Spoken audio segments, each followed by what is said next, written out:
ప్రకృతి సిద్ధంగా వచ్చినాయా?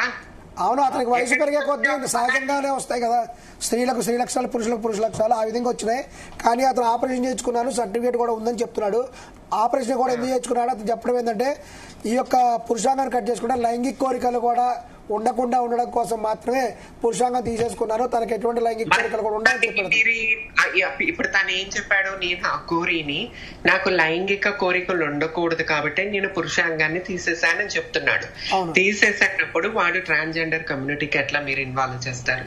వాడు నేను ఒక పురుషుణ్ణి లైంగిక కోరికలు వద్దు అని చెప్పి నేను మార్పించుకున్నాను అంటున్నాడు, ఒక సన్యాసిలాగా ఉండటానికి.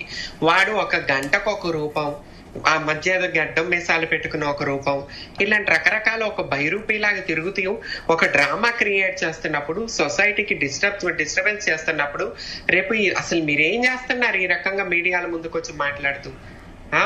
తనకి కావాల్సింది ఇదే కదా, పాపులారిటీ. మీరు ఇంకా సపోర్ట్ చేస్తే ఎంకరేజ్ చేస్తున్నారు. రేపు ఎవడన్నా 10 మందిని చంపి చీర కట్టుకుని వస్తే మీరు ట్రాన్స్జెండర్ లేబుల్ తగిలిస్తారా?